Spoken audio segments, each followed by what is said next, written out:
갈비찜이 써져 있길래 갈비찜 뭔 얘기하려고 일본 갈비찜 가시기 전에 뭐 했어요? 갈비찜 해가지고. 대표님도 셀러 하셨잖아요. 아 셀러죠. 저 셀러 출신이죠. 예전에 저는 1세대 셀러. 전자제품 사라고 조언도 막 주시고 맞아요. 그때 전화통화로 네, 옛날에 너무 재밌었죠. 옛날에 진짜 잘 팔렸고 키워드 이런 것도 별로 필요 없고 그때가 언제예요? 거의 한 10년 가까이 된 것 같아요. 아 아쉽다. 예, 그때는 제가 일본에 있어서 일본 고인물 세계 회사 중에 하나였습니다. 예. 그때도 스스로 팔았어요 스마트 스토어. 그때는 스마트 스토어가 네. 거의 존재감이 없었어요. 제일 많이 팔리는 게 큐텐닷컴이 제일 잘 팔렸고 그때 배드시 사업을 시작하게 된 계기. 아 사실 배대지는 절망 속에서 시작했습니다. 절망 이게 내 인생이 어떡하나 했을 그 절망에서 제가 이제 무역을 저는 원래 판매 쪽으로 계속 했었어가지고 무역도 했고 뭐 온라인 셀링도 했고 했는데 아 다 좀 이걸로는 좀 안 될 것 같은 거예요. 앞으로 어떡하지? 가족도 캐나다 가 있고 이런 것도 있는데 좀 그런 돈도 많이 들어야 되고 앞으로 어떡하지? 어떻게 하다가 내가 그러면 물류를 한번 해볼까? 배대지를 해볼까? 라는 생각이 들어서 시작했어요 사실. 그래서 너무 힘들 때 거의 멘붕이 왔을 때 시작한 게 배대지였습니다. 원래 혼자 시작하셨죠? 예, 혼자 했어요. 근데 직원 금방 구하시지 않았어요? 아 이제 처음에 혼자 하다가 혼자 원래 사무실이 있어서 혼자 이제 사실 그 한국 제품을 일본에 파는 판매도 지금도 하고 있어요. 회사가 지금 3개가 있거든요. 그래가지고 하나는 이제 원래 제가 독립했을 때 네. 만든 회사 그거는 지금도 운영하고 있고 이제 하나가 이제 지금 배대지 하는 이제 쿠로로지.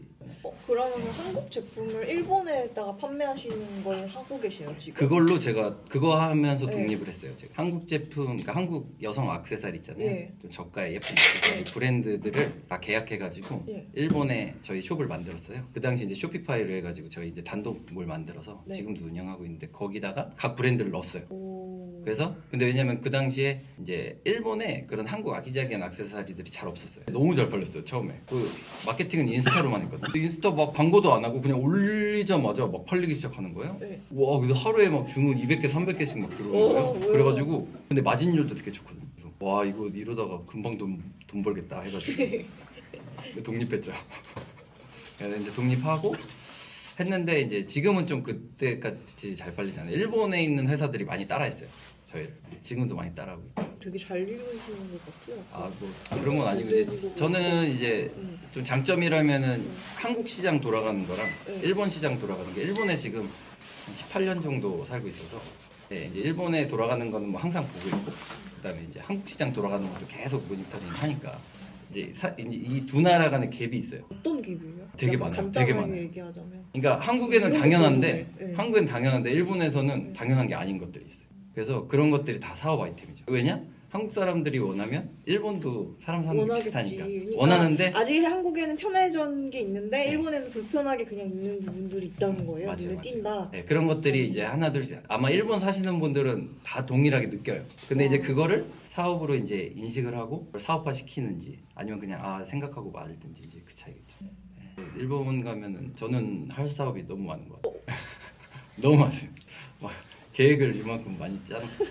뭐야 그 갭이 뭐죠? 네? 많이 있어요, 진짜. 아마 제가 일본에 사시는 분들한테 말씀드리면, 네. 맞아 이런 것들. 그거 다 이제 소비자들은 다 필요한 내용들이거든요. 옛날에는 원래 완전 다른 일 하시지 않았어요? 한국에.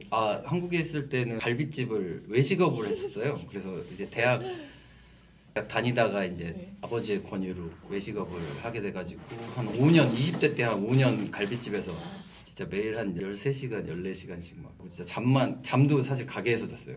그때 IMF 이후 집이 되게 어려워져가지고 그 가게가 1, 2층 있었는데 2층 좌식이어서 거기서 막 이불 깔고 자면서 2년 동안 한 2, 3년은 그렇게 했던 것 같아요. 네, 그 이후로 한 5년 가게 신촌에서 했거든요. 일본이 너무 가고 싶어가지고 사실 일본 간 것도 가게를 하고 싶어서 갔어요. 외식업을 배우고 싶다. 선진 외식업을 배우고 싶다 해서 갔었고 약간 초밥 우동. 맞아, 그때 미스터 초밥왕 막 제가 만화책 잘 안 보는데 다 보고 막 그랬어요. 사서. 그래서 가서 이제 뭐 일본 생활이 시작됐죠. 완전히 맨땅에 헤딩이잖아요. 어떻게? 예, 그냥 20대 때 원래 인생 목표를 한 장으로 이렇게 만들어 놓은 게 있어요. 그때 20대 때 딱 목표를 잡은 게 결혼한다, 아이 갖는다, 집 산다 3개였어요. 근데 20대 때 이뤘어요. 와. 그래서 이제 30대는 이제 도전이다. 그래가지고 이제 29살에 일본을 가게 됐어요. 와. 그래서 이제 와이프한테 일본에서 한번 살아볼까 그래가지고 한번 여행 한번 갔다 왔더니 괜찮은 거예요. 너무 재밌을 것 같은 거예요. 진짜 그때 아기가 있었어요. 그때 바리바리 싸들고 가신 거예요? 예, 그래서 제가 진짜 먼저 가고 한 달 정도 먼저 갔다가 네. 데리고 왔죠. 그래서 저희 이제 첫째가 지금 2살 때 저희 와이프하고 일본어도 모르고 아니 근데 진짜 모를 거 아니에요. 몰랐어요, 오늘 몰랐어요. 가서 뭔가 해야 되는데 마리가또 스미마센으로 간 거예요? 아리가또 스미마센 토이레와 도코 데스까 오나카가 스키데 오나카 스이테마스 막 이런 거 있죠. 배가 고파요 막 이런 거. 와, 그런 걸로 일단은 근데 저는 가기 전에 이제 아무것도 모르면 안 되니까 그냥 진짜 일본어 책 한 권하고 문법 책 한 권, 그냥 또 얇은 거고 책 한 권. 그다음에 가기 전 3개월 전부터 드라마를 엄청 봤어요. 일본 드라마 계속 봤어요 막. 예. 그래가지고 그 당시 기무라 타쿠야 나온 드라마 거의 다 본 것 같아요. 몇 번씩만 봤어요. 그래서 그 말을 계속 따라했었어요. 뜻도 모르고 그냥 계속 따라했었죠. 근데 그게 너무 많은 도움이 됐죠. 나중에 생각하면. 일본어 발음이 외국 가면 발음을 또 잘해야 좋잖아요. 네. 아무래도 한국 사람이다 보니까. 네. 근데 드라마를 많이 보니까 되게 발음 좋다는 소리도 많이 들었어요. 초창기. 그거 완전히 영어 배우기, 외국어 배우는 똑같아요, 제일 똑같아요. 좋은 방법이라고. 공식이 비슷하죠. 네, 영화 10번 보라고 이런 맞아요, 거 맞아요. 있더라고요. 그래서 똑같이 그 진짜 그거- 쉐도잉이라고 그러잖아요. 완전 계속 똑같이 따라하는 거. 완전 도전적이에요. 그것도 벌써 신기해. 제가 궁금했었거든요. 그래요? 어떻게 뭐, 대표님 지금 생각하면 어떻게 갔나 싶어요. 일본에서 어떻게 이렇게 자리 잡으셨지? 이런 거. 근데 왜 배송 대행지가 여러 군데 있더라고요. 맞아요. 많이 있죠. 그래서 저는 그 지역을 선택하는 것도 되게 예. 어려웠어요. 어떤 데 해야지 더 빨리 가는 거지? 그런 거 그냥은 그렇죠. 어쩌다 보니까 당연히 이렇게 예. 이렇게 자연스럽게 흐르러 하면서 도쿄가 좀 빠르구나라는 거를 알게 됐는데 예. 그게 왜 도쿄 하신 거예요? 그것도 다 보고 하신 거예요? 이 지역 여기해야 된다니까? 지금은 해상은 후쿠오카에서 네. 하고 항공은 도쿄에서 하고 있어요. 도쿄에 처음에 자리 잡은 거는 그냥 집이 도쿄라서 집 바로 옆에서 하느라고 했고요. 오사카 대대지도 있어요. 오사카가 훨씬 많죠. 오사카가 많고 물량도 오사카가 더 많아요. 그리고 왜 일본의 그 오로시 통이야라 그래서 도매상 오사카에 전통적으로 많기 때문에 원래 물량은 더 많이 움직여요. 지금도 그래요. 근데 이제 도쿄 제가 일단 뭐 제가 관리해야 되는데 오사카로 이사 갈 수도 없고 일단 한번 될지 안 될지 모르는데 한번 해볼까? 라는 걸로 시작을 했기 때문에 일단 도쿄에서 시작을 했고 지금도 사실 집 근처예요. 집에서 한 10분 거리에 군사를 거기다 차려놓고 이제 하고 있는 거고. 예. 그래서 그렇게 이제 도쿄는 거기 이제 하고 이제 직원도 뽑고 이제 우리 파트상 아르바이트상 이제 같이 이제 팀이 짜지니까 이사 갈 수가 없는 거예요. 그분들 제가 책임을 져야 되니. 그래서 지금도 뭐 계속 하고 있고 뭐 이제 후쿠오카 같은 경우는 이제 사실 이제 거기는 좀 전략적으로 들어갔죠. 왜냐면 지금 오사카에서 해상으로 페리로 가는 업체들이 몇 군데 있는데 후쿠오카에서 가는 업체는 일단 거의 없고 일본 지도에서 보시면 오사카에서 가는 것보다 사실 거리가 반도 안 돼요. 그리고 오사카는 주 3회밖에 출항을 안 해요. 페리가. 근데 후쿠오카는 5회 출항하고. 그런 이점을 보고 들어가신 예. 거예요? 그래서 후쿠오카는 좀 전략적으로 무조건 후쿠오카다라고 더 생각해서 빠르고 저렴한가요? 배편이 짧으니까 요금이 저렴할 수 있어요. 그 요금도 요금인데 거리와 출항수가 3회 일주일에 나가는 거랑 5회 나가는 건 완전 전혀 다르죠. 틀려요. 예. 7회를 원하는데 사람들은. 그렇죠. 7회면 더 좋은데 그건 저희가 물량을 더 늘려서 예. 이제 왜 후쿠오카에 하셨는지 알겠어요. 거기가 부산하고 제일 가까우니까. 제일 가까워요. 부산항으로 입고되니까. 그게 제일 빠른 편이었던 거군요. 제일 빠릅니다. 오사카보다 훨씬 빠르죠.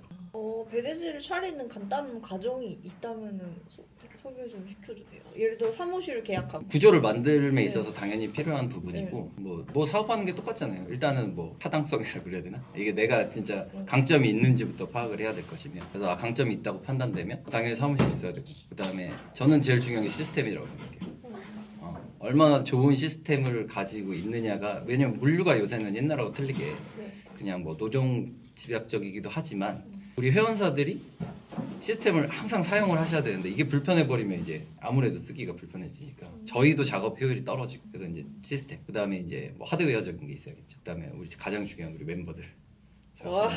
네. 하드웨어적인 거라 그러면 위치야? 위치? 뭐 당연히 뭐 컴퓨터부터 해서 네. 뭐 작업할 때 필요한 뭐 여러 가지 이제 하드웨어적인 거. 그런 것도 다 그럼요. 비용이고 네. 쉽지가 않네요. 예, 그리고 돈이 온라인 사업이니까 홈페이지 구축도 제대로 해야 되고 시스템 시스템을. 구축이 좀 비용이 좀 들고 그 다음에 이제 실제 운영하면 계속 커스터마이징을 계속 해가야 돼요. 왜냐하면 이거 불편해요. 그러면 저희 같은 경우는 바로 고치거든요. 네. 바로 연락. 바로 밤새서 바로 하는 거예요? 네, 바로 내용 다 만들어서 네. 이제 저희 이제 시스템 쪽에 넘겨서 다 바로 작업해요. 아, 그래서 쉽지가 않네. 예, 이렇게 바뀌었습니다 하고 말씀드리면 되게 기뻐하시죠. 이렇게 해주시네요 이렇게. 이거는 그냥 개인적으로 궁금한 거. 예. 일본에서 법인 설립하는 거. 아 법인 설립이요? 그냥 제가 일단 지금까지 법인은 3개 설립해봤고요. 일본에서. 예, 지금 3개 있는 법인은 제가 다 설립했어요. 근데 사실 셀프 법인 다 셀프로 다 설립해봤어요. 그게 가능해요? 가능해요. 대리인 없이 셀프로 하셨다는 거예요? 예, 그러니까 제가 대표자인데 그냥 셀프로 제가 다 만들었고요. 와, 대표님은 그거 법인 설립해주는 것만 사업하셔도. 예, 그래서 사실은 이제 아까 말씀드린 네. 것 중에 하나가 아, 예. 그것도 아이템 중에 있긴 하나인가요? 있어요. 예, 사실 이제 법인 설립만으로는 네. 뭐 법인 설립도 당연히 할 수 있고 거기에다가 이제 일본에서 사업하시는데 필요한 것들 서포트 같은 거 하는 것도 좀 생각은 하고 있고요. 뭐 그건 나중 일이고 일단. 비용은 얼마 정도? 법인 일본은 법인 만들려면 보통 20만 엔 좀 더 들어요. 한 22만 엔 정도 그 들거나 정도만 23만 엔. 있으면 돼요? 예, 그 정도 있으면 일단 그 소위 말하는 주식회사 네. 법인을 설립할 수 있고요. 그 다음에 뭐 합동회사라는 것도 있어요. 고도가이시아라고 해서 합동회사라는 것도 있는데 그거는 법인보다는 조금 더 수월하고 되게 빠르고 금액도 아마 10만 원대면은 만들 수 있는 게 있어요. 근데 그걸 차리려면 일단 조건이 있어야 되죠. 맞아요, 맞아요. 그래서 그러니까 이게 그냥 여기 저희는 사는 한국인은 못 만들잖아요. 이게 우리는 외국인이기 때문에 네. 그게 거기서 이제 문제가 발생해요. 그러니까 돈보다는 일본에 이제 일단 그 문제는 뭐냐 비자거든요. 네. 비자를 갖고 있는 분이다. 그러면 언제든지 마음대로 설립하시면 돼요. 전혀 어렵지 않고. 예를 들어 일본에 가족이 있는 사람은 비자가 나와요? 이제 그러니까 비자는 이제 근데 비자에 맞는 일본 조건이 가족이 있는 건데. 한국에 살아. 그럼 비자 나와요? 안 나오죠. 일본 가족이 네. 한국에 살아. 예를 들어 친구가 결혼했는데 부인이 일본 사람이에요. 아 그러면은 비자 받을 수 있죠. 근데 부인 일본 분이시면. 부인께서 한국에서 살아요. 아 그래도 가능하죠. 진짜. 근데 그 비자 사실 체류 기간에 제한이 좀 있긴 한데 어차피 이제 일본에 계실 때 비자를 받아놓으면 예를 들면 뭐 반은 뭐 일본에 계시고 한국에 계셔도 크게 결격사는 없는 걸로 알고 있어요. 좋겠다. 그리고 예. 근데 그리고 나서 20대 때 막 워킹 홀리데이 이런 거 갈잖아요. 어, 그 예. 워킹 비자로도 워킹 만든 비자 거 같긴 하더라고요. 워킹 비자로 네. 그래서 이제 그러면 비자가 잘 없는 분들은 기회가 없냐 또 그런 건 아닌데 예를 들면은 우리는 사업을 하고 싶잖아요. 네. 그러면 이제 경영 관리 비자라는 게 있어요. 그래서 이제 제가 일본에서 사업을 하겠습니다라고 이제 그 일본에 이제 입국관리소에 정식으로 제출을 하는 거죠. 근데 이제 그렇게 하면 조금 문제 뭐냐면 그 비자의 조건이 500만 엔의 투자금이 있어요. 그게 자본금이 바로 있어요. 500만 원. 맞아요. 거기서 5천만 원이라는 5천만 얘기가 원. 나오는 건데 500만 원의 기준은 뭐냐면 제가 이제 일본인 행정사랑 좀 친해서 그분한테 들어보니까 직원을 2명 고용해서 1년 동안 급여를 줄 수 있는 금액이래요. 네, 그러니까 1년 동안은 제가 이 자본금으로 사업을 영위하겠습니다라는 네. 최소한의 금액이 이제 500만 원이라는 거죠. 그래서 500만 원의 자본금을 가지고 이제 그 좀 서류가 많이 필요해요. 그래서 경영관리 비자 쉬운 비자가 아니거든요. 꽤 어려운 비자인데 일본 행정사 통해서 이렇게 작업을 하면은 가능은 하죠. 그래서 이제 경영관리 비자를 받으시면 보통 1년짜리가 나오는데 이제 그때는 일본 정부에서 사업을 하십시오라고 허가를 내주신 거니까 마음대로 하셨다. 근데 그 500만 원이 그러면 통장에 있기만 하면 되는 거잖아요. 그렇죠. 그게 자본금. 이제 아예 들어가는 게 아니 소비하는 게 아니라 그냥 있는 거 증명으로만 하면 되는 거고 진짜로 실제로 드는 금액은 아까 말씀해 주셨던 22만 원 정도 수준인 거예요? 맞아요. 근데 그게 이제 지금 이제 이게 이제 말씀에 조금 차이가 있을 수 있는데 이거 법인회사의 자본금이기 때문에 이건 사실 마음대로 움직일 수 있는 돈은 아니거든요. 그래서 이제 법인 자본금으로 회사 돈이 되는 거죠. 그리고 이제 그 안에서 법인도 설립하시고 뭐 창업도 하시고 사업하면 사업하시면 되죠. 그러니까 본격적으로 하시고 싶으신 분은 한번 도전해 볼 만하죠. 근데 이제 가벼운 마음으로는 좀 쉽지 않죠. 너무 본격적이잖아요. 예. 한 가벼운 6개월 마음으로. 걸릴 것 같은데 딱 가벼운 들어- 마음으로 쉽지 않고 보니까? 뭐 구매대행 예를 들면 구매대행을 하시는데 그건 나는 진짜 뭐. 일본의 고인물이 되리라 이런 분들은 한번 해볼 만 하시죠. 일본에 살겠다. 일본에 사면 조금 유리한 점이 마음으로, 있으니까 뭐 네. 환급도 그렇고 소싱도 그렇고 여러 가지 좀 장점이 있으니까 한번 해보실 만하기도 하죠. 여기 일본 예를 들면 역직구도 그렇고 예를 들면 일본의 쇼핑몰을 만든다든지 지금 한국에서 볼 때 역직구도 조금 더 수월하게 하는 방법도 있고 개인 여러 가지. 쇼핑몰을 일본에다 자사를 뭐 내는 거. 예, 그래도 되고 아, 예, 여러 가지 좀 이제 움직일 수 있는 방법이 많아지죠. 한국에도 사업자가 있고 일본에도 사업자가 있고 그래도 진짜 방법이 없는 거는 아니었는데. 없는 건 아닙니다. 예. 예, 그래서 그 경영 관리 비자라는 게 그게 포인트예요. 엄청 큰 걸로 알았어요. 예. 신기하다. 일본 배송대행지 사장님이 오셨으니까 궁금한 거 물어봐도 돼요? 그냥 막 하루에 네. 진짜 이거 처음에 딱 차리면은 몇 건 정도 보내야지 이제 딱 손이 아, 이렇게 손익 나는 손익 거예요? 네, 분기점, 손익분기점. 손익계산, 뭔지. 손익분기점. 아, 근데 이게 조금 애매한데 예를 들면은 이 배송대행지 자체가 좀 노동 집약적인 사업이기도 하잖아요. 그러다 보니까 결국에는 인건비가 되게 중요하거든요.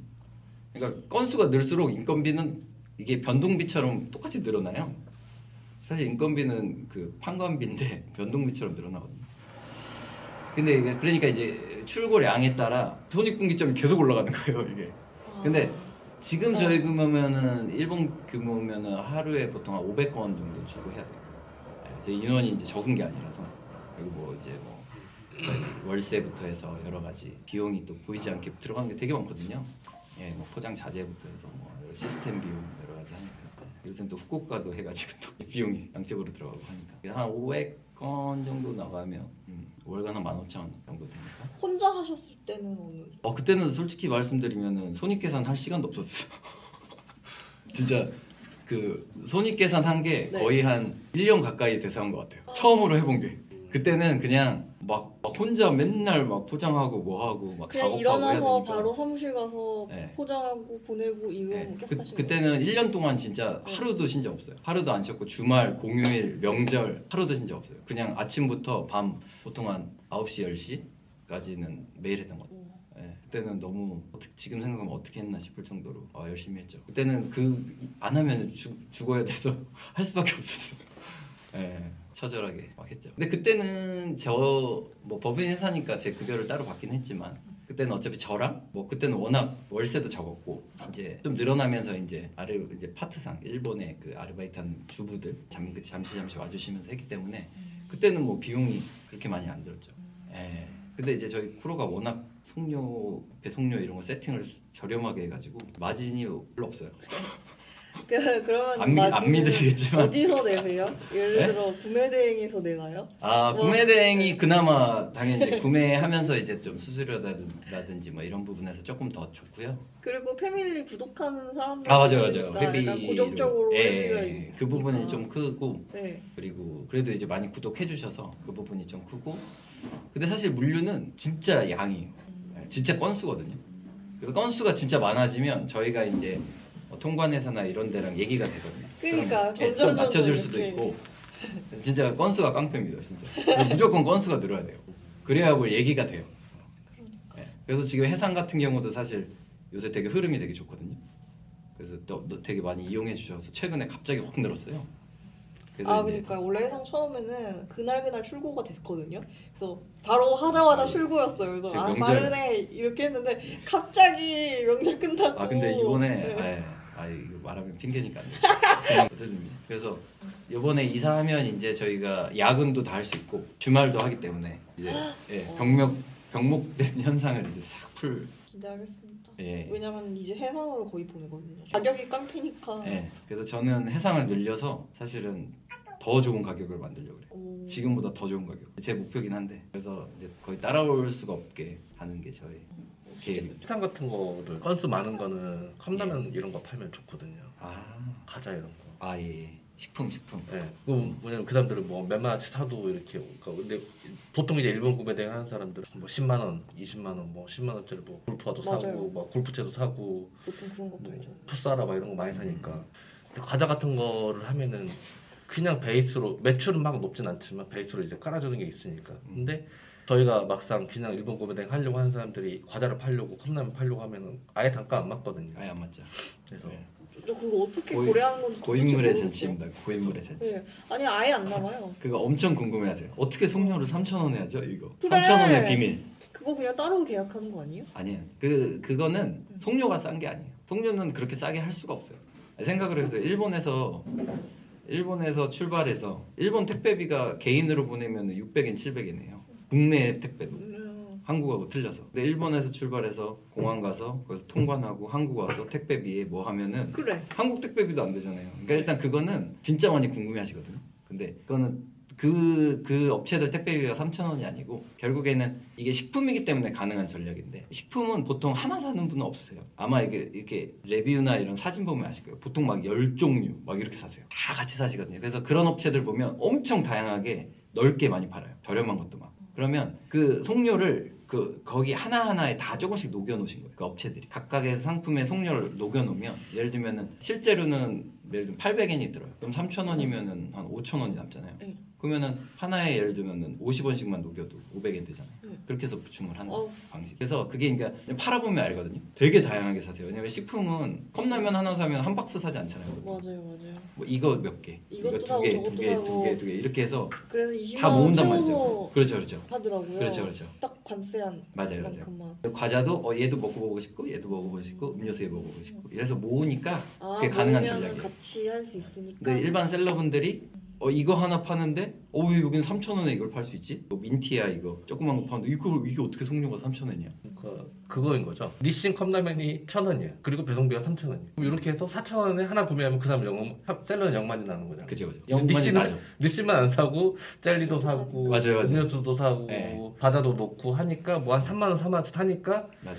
그 3,000원짜리의 배송비를 하더라도 이 상품가의 배송비만큼 또 녹아져 있는 거고 네. 하니까 그렇게 다 조금씩 보이지 않게 싹 녹여놓은 거죠. 그렇게 안 사면은 안 남는 거네. 안 남는데 이제 그렇지만 그 대부분 업체들은 다 사니까. 알고 있죠. 왜냐면 지금까지 이제 빅데이터가 모였기 때문에 그래서 이렇게 전체로 보면 이제 손해가 안 날 정도로 세팅을 하신 거죠 이제. 할 때 좀 싸기 어렵고 힘든 거 이런 것들 그냥 몇 개 공유해 주시면 재밌을 것 같아요. 근데 혼자 어려운 하실 거? 때는 되게 큰 물건들도 있잖아요. 은근히 무거운 거 많잖아요. 하루 종일 하면 진짜 완전 찐 빠질 것 같아요. 근데 500원씩 해야 되는데. 근데 비교적 작은 게 많아서 그렇게 큰 거는 사실 많지는 않아요.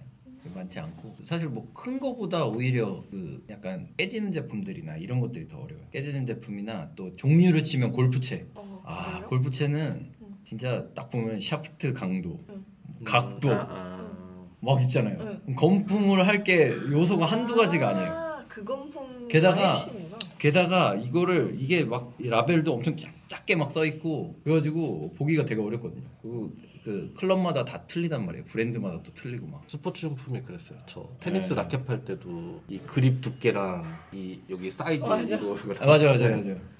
그나마 테니스는 딱 그립하고 그렇게 없어요. 한 두 가지만 체크하면 돼요. 어차피. 근데 골프채는 어려워요. 아이언, 드라이버 다 틀리고 퍼터 틀리고 각도가 있잖아요. 처음에 뭐 58도가 뭔지. 맞아. 제가 모양이. 지금 그래요 맨날. 골프채 미치겠어. 주문 들어오면 없어. 그리고 없어. 다 나갔어. 겨우 보내면은 막 아닌 것 같고. 그거 왼손채인 거 알죠? 딴 거는. 왼손채도 있어. 왼손채도. 오래서 있어. 이거 어떻게 알아? 싸다해서 주문하려고 하는데 왼손. 왼손채. 근데 그것도 일본말로 써졌어. 레프티라고 써졌거든요. 맞아. 그리고 일본말은 이게 왼손 오른쪽이 이게 한자가 또 비슷해요. 맞아. 하나 입구자로 써 있고 하나는 이렇게 써 있어요. 네. 이게 어느 게 왼쪽인지 오른쪽인지 헷갈리지. 맞네. 그 정도. 다른 거는 뭐 대동소이한 것 같아요. 그거 있었잖아요. 이슈됐던 거. 난로. 난로. 근데 난로 요새는 잘 나가요. 세상으로. 알아서 요령도. 해상으로 보내죠 사람들이. 그렇죠. 그런 거는 해상이 또 이제 우리 회원사분들을 많이 파시던 분들은 다 내용을 아니까. 저는 몰라요. 근데 그냥 난로는 무거워서 해상으로 보내거든요. 맞아요. 그리고 해상이 일단 네. 통관 때문에 그게 석유에 좀 잔량이 살짝 있어가지고 테스트할 때 잔량이 네. 남아 있어서 정말 미세해서 사실은 문제 없는데 네. 그래도 일단 잔량이 있으면 안 된다 그래가지고 항공은 좀 금지 품목이에요. 다행이다. 해상이 저는 맞아요. 계속 해상으로 보내서. 해상도 뭐 된다 안 된다 얘기 많았는데 요새는 거의 대응을 많이 해주시더라고요. 그러면 계절별로 인기 있는 상품 이런 거. 계절별로요? 근데 그게 너무 다양해가지고 어렵기는 하다. 최근에 그죠, 막 근데 급증하는 카테고리. 아. 요즘에 좀 생각나는 거. 근데 저희는 뭐 전에도 그러고 지금도 그러고 역시 스포츠케가 잘 나가요. 스포츠 쪽. 아까 뭐 말씀드린 골프채도 그렇고 그 어떤 회원사분이 새로 들어오셨냐에 따라 좀 많이 바뀌거든요. 좀 큰 회원사분이 들어오셨는데 빅셀러 들어오셨는데 네. 그분이 예를 들면 뭐 골프채를 많이 파신다. 그럼 골프채가 확 늘어나고 뭐 음. 그런 경향은 좀 있어요. 음. 근데 뭐 전체적으로 봤을 때는 역시 스포츠 관련된 뭐 스포츠 신발 뭐 이런 종류들하고 뭐 라켓이나 클럽이나 이런 꾸준히 잘 나가는 근데 그 쿠로에서 회원사 등급 나눠놨잖아요. 예. 건수 몇 건 이상에게 추천합니다 이렇게. 예. 근데 그 건수가 약간 좀 잘 파는 건수라고 좀 생각을 하시는 그 건수예요? 500건 이상은 로얄 패밀리 이렇게 해놓으셨는데 아, 그게 너무 기준이 빡빡한 거 아니냐 이런 제 주변 셀러들의 아 그래요? 아 그래? 건의가 빡빡한다는 있어서. 빡빡한 네, 좀 내려주시면 안 되냐. 아 너무 세다. 원래 뭐든지 게임이 좀 너무 쉬우면 좀 재밌는 것 같아요. 저희가 좀 이렇게 경험적으로 그렇다고 이제 너무 또 쉽게 돼도 그렇고 이제 또 사실 이제 빅셀러 분들은 빅셀러만의 또 대우를 원하시는 부분도 있거든요. 뭐 조금만 해도 다 똑같네 이런 부분도 있고. 그래서 이제 열심히 하죠. 근데 사실 월 뭐 200건, 300건 뭐 이 정도니까 사실은 뭐 하루에 몇 개씩만 파셔도 불가능한 수치는 아니니까. 그러면 건수로 많이 보시잖아요. 네. 그러면은 그 셀러가 전체적으로 다 있어. 그러니까 네. 중간 사람은 한 몇 건 정도 판매하는 것 같아요. 보통 근데 보면 진짜 약간 양극화되어 있는 건 있는 것 같아요. 양극화예요. 예, 진짜 잘 파시는 분들은 네. 확 올라가시고 근데 이 처음에 네. 이걸 넘어서기가 되게 어렵잖아요. 예를 들면 막 한 달에 한 100건 이하 파시는 분들 되게 많으시고 대부분 100건이에요. 예, 100건 이하가 진짜 많으시고 네. 이제 그 위로 올라가서 이제 200건 넘어가시면 또 생각보다 빨리 300건 이상으로 올라가셔서 저기 패밀리 등급으로 가신다든지 지금 요새 최근에는 이제 500건 이상 넘으시면 로얄 패밀리로 그냥 다 해드리거든요. 자동으로. 예, 그래서 약간 목표를 주셨네. 예, 그래서 여기까지 이제 내가 맞아요. 조금 해보야 이렇게 한다. 좀 이렇게 해서 달성. 근데 사실은 뭐 아시겠지만 국제 배송료가 정말 중요하잖아요. 왜냐면 내가 얼마의 배송표를 갖고 있느냐에 따라서 판매가 완전히 달라질 수 맞아. 있거든요. 왜냐면 최저가를 맞출 수도 있고 못 맞출 수도 있고가 맞아. 그 배송료에 따라 바뀌거든요. 제품가는 다 비슷하니까 사실. 그게 지금 뭐 바뀐 거예요? 이게 몇 건 이상 되면 등급이 네. 등급이 아 지금은 이제 비용 안 500건 내도. 이상 되면은 그냥 로얄 패밀리로 해드리면서 이제 회비 같은 거 다 없이 그냥.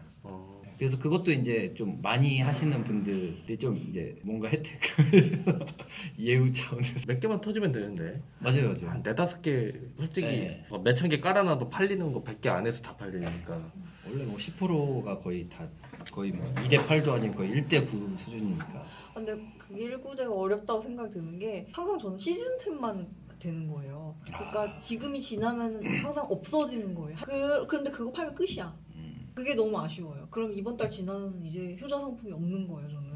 또 찾아야 돼. 그래서 막 좀 이게 높낮이가 있어요. 그게 어려워요. 대표님 시즌템을 좋아하셔서 그런 거 아닙니까? 제가요? 제 취향이라서요. 롱런하는 네. 아이템을 좀 잡으시고. 그거는 이제 고인물이 좀 있어가지고 맞죠, 그렇죠, 제가 그렇죠. 들어갈 수가 없어요. 특히 막 아식스 신발 이런 거는 사이즈도 잘 나가는 건 금방 없어지거든요. 240 사이즈 막 이런 거 있잖아요. 그죠? 아직 그러니까. 풋사로 많이 팔았는데 예. 근데 가격 낮추면 팔리긴 하는 것 같아요. 그렇죠. 원래 나가는 제품은 음. 최저가만 맞추면 팔리죠. 그리고 국내에서도 막 리셀러가 있어요. 그래서 아 맞다. 일본에서 막 자기랑 엄마랑 할머니랑 막 다 가져와가지고 아. 가족 거 하면 나눠서 보내달래요. 그런 분도 있어요. 그거는 뭐 올해는 못 할 거 아니에요. 그렇게. 조금은 할 수 있어도. 저도 그런 사람이 있었어요 10개 주문을 한 거예요 네. 근데 이거 10개 주문하면은 한 사람 명의로 해서 개인 통관이 안 되고 사업자 통관으로 진행될 수도 있다 간부가스로 나온다 이렇게 얘기를 했더니 여기 좀 나눠서 보내주면 안 되겠냐고 그러는 거예요 나눠서 못 보내준다 가리고. 네, 일본은 풋사라 나이키 키즈 같은 거 많이 나오고 키즈 풋사라 테니스 테니스 채. 하지만 조금 팔면 항상 품절이지. 그쵸 그래서 딴 데서 품절 당하고 거기서 사는 거라 맞아. 내가 마지막 스토어야. 팔렸다고 보면은 제가 항상 없어. 한 20개 팔려면 거기서 10개는 취소하는 것 같아. 요즘에도 계속 하루 종일 바쁘게 일하시는 편이에요? 네, 사업. 계속 이 머리에 어떤 사업을 하지? 이런 걸 아, 계속 예. 차신 것 같아요. 저는 근데 사실 배대지를 하고 싶은 건 아니고 뭐 배대지도 너무 재밌고 좋은데 그냥 여러 가지 하고 싶은 게 사실 많아요 사업이. 그래서 계획도 많이 짜놨는데 그 중에 이제 배대지를 하면서 조금 기반을 잡는 것 같고 이제 좀 관련 사업부터 해서 조금씩 이렇게 확장을 해 나가려고. 물류 쪽은 뭐 앞으로 포워딩부터 해서 뭐 통관 면허까지 따면 좋을 것 같고. 오. 지금 일본만 하는데 일본도 12개국 시작하려고 그러거든요. 오. 일본에서 그러니까 이제 셀러분들한테는 좀 새로운 기회일 수도 있는데 네. 일본 제품 계속 사입하시잖아요. 네. 근데 그거를 한국만 파시는 게 아니고 뭐 쇼피에 파셔도 되고 뭐 다른 나라의 다른 채널에 좀 플랫폼에 다 올리시면 저희가 배송을 다 해드리는 거죠. 보통 아시아나 미주 쪽 메인으로 해서 12개국. 예, 그래서 지금 세팅을 좀 하고 있는 부분이 있어요. 그러는 거야 세팅을. 뭐 어떻게 하면 돼요. 열심히 하면 돼요. 배대지 하고 싶어 배대지 하고 같이 그러면 한국 배대지요. 이용하시는 고객사분들은 어떤 플랫폼에 주로 판매해요? 뭐 지금 큐텐, 아니면 바이마, 그다음에 락텐 이 제일 그게 메인이고요. 아마존은 거의 저희 고객사 중 지금은 아직 없는 거예요. 라쿠텐 들어간 거는 라쿠텐 한국 사업자가 가입이 가능한가요? 한국 사업자도 요새는 법인이면 가능해요. 전에는 안 됐는데 법인이면은 라쿠텐에서 요새 좀 아마존 때문에 위기가 있어서 그런지 한국에 영업을 많이 하시더라고요. 블로그 같은 거 보면 라쿠텐에 한국 사업자 입점하세요 뭐 이런 맞아요, 게 맞아요. 많이 올라오고. 근데 저도 찾아봤는데 법인이면 가능해요. 네. 그래서 숍을 아예 한국 사업자로서 법인 등록을 하고 그러니까 라쿠텐에 등록을 하고 개설해가지고 그래서 판매되고 정산도 되고. 그러면 거기 라쿠텐에는 거의 뭐 해외 배송 이렇게 뜨겠네요. 맞아요. 뭐 네, 배송이 그렇게 뭐 구조를 5일에서 갖춰놓고 하는 5일에서 10일 이렇게 걸리게 예, 예. 해놔. 그런데 몇 개 있어요. K-팝 하는 사람들 거 몇 있어요, 번 있어요. 봤다. 예. 거기 그럼 그거 해야 되겠는데? 전에는 그 라쿠텐이 아예 해외 배송을 허가를 안 하진 않았는데 엄청 엄했어요. 그래서 그 어디서 출고하는지 뭐 사진부터 해서 이런 것도 다 받고 심사해가지고 해주고 그랬는데 요새는 많이 수월해진 것 같아요. 옛날에 라쿠텐은 좀 큰 회사만 들어갈 수 있다고 그랬어. 그렇죠. 그러니까 오픈하실 수 있죠. 법인으로 한국 법인으로 오픈하시면 되죠. 먼저 가 있을게. 너 따라하겠어, 손님. 와. 먼저 가 있을게. 근데 K-팝 이런 거 파는 거 좀 재밌을 것 같지 않아요? K-팝은 사실 제가 네. 일본에 처음 가서 외식업체에서 점장 막 하고 하다가 그쪽 퇴사하고 이직을 했거든요. 무역회사에 들어갔는데 거기에 이제 온라인 사업부가 있었어요. 제가 거기 팀장을 했었는데 그러니까 저는 그때 온라인 판매를 한 번도 안 해봤는데 우와. 이제 나이가 있어서 팀장을 시켜주시더라고요. 그때 이제 거기가 일본에서 락텐에서 제일 많이 K-팝을 파는 회사였어요. 그래서 제가 이제 거기서 한 5년 동안 했거든요. 그래서 K-팝은 엄청 많이 팔았죠. 거기서 K-팝 음반부터 해서 굿즈부터 해서 엄청 많이 팔았죠. 라쿠텐 너무 좋은데? 네. 나 너무 좋은 걸 얻어가네. 아시다시피 일본 오래 계셨으니까 큐텐하고 바이마는 솔직히 좀 비주류 플랫폼이거든요. 맞아요. 일본에서. 맞아요. 그러니까 라쿠텐이 한국의 스마트 스토어 이런 같은 네이버 개념이고. 쇼핑 같은 비슷한 느낌인 거고 아마존이 이제 쿠팡 느낌인 맞아요. 거고 네. 그러다가 뭐 하다가 보면 뭐 없네 하면 이제 그때 뭐 큐텐 한번 찾아보고 맞아요. 뭐 큐텐은 식품하고 화장품만 나가는 거고 바이마는 패션 브랜드만 나가는 거고 근데 라쿠텐 또 다 나가잖아요. 락텐은 워낙 손님 많죠. 네. 그러면 지금부터 라쿠텐 하는 게 나아요? 더 낫다고 할 수는 없지만 기회는 훨씬 있죠. 예, 이제 어떤 카테고리 어떤 제품을 파느냐에 따라 틀리긴 한데 한번 해볼만 하죠. 왜냐하면 고객이 워낙 많고 야후에서 치면은 라쿠텐은 야후, 아마존 딱 이렇게 세 개 뜨잖아요. 그렇죠. 야후 쇼핑몰은 제가 정확히 모르겠어요. 야후 쇼핑몰도 뭐 엄하지 않거든요. 락텐은 워낙 오면 비용도 비싸고 그래 네, 그 비싸요. 입점하는데 돈이 예, 일단은 예, 드는 많이 걸로. 들어요, 많이 들어요. 보통 해외 쇼핑몰이 약간 입점하는데 돈이 드는 게 대부분이긴 하더라고요.